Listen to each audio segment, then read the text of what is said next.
మాకు చాలా బాధ ఉంది.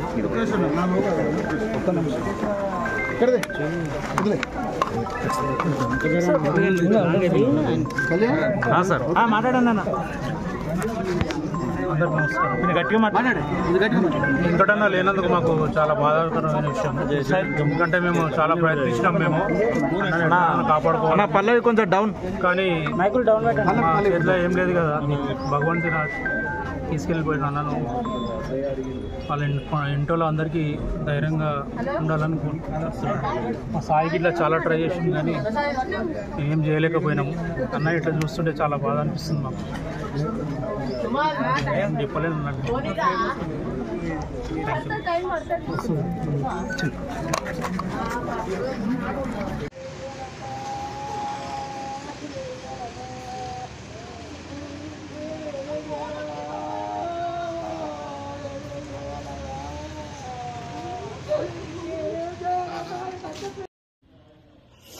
హాయ్ ఫ్రెండ్స్, అందరికీ హృదయపూర్వక నమస్కారం. నేను మీ ఫిష్ వెంకట్. ఈరోజు నా పరిస్థితి బాగలేదు. నేను షుగర్ వచ్చి బీపీ పెరిగి బాగా క్రిటికల్గా ఉంది నా పరిస్థితి.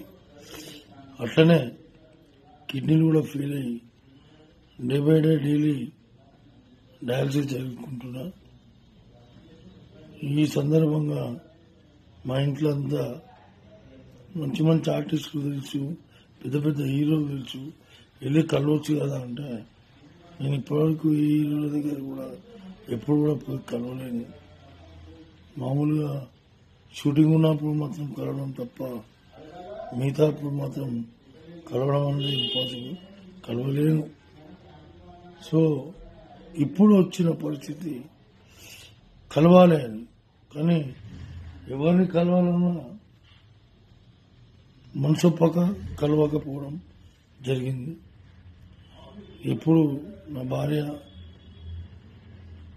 సువర్ణ వెళ్ళండి, వెళ్ళి పవన్ సార్ని కలవండి. పవన్ సార్ మీకు అనుకూలంగా ట్రీట్మెంట్ చేపిస్తారు. మీకు ప్రతి విషయంలో చేదోడు బాదోడుగా నిలుస్తారు. మీరు వెళ్ళండి, నా మాట వినండి అని ఒత్తిడి చేయడంతో అప్పుడు నాకు కూడా అనిపించింది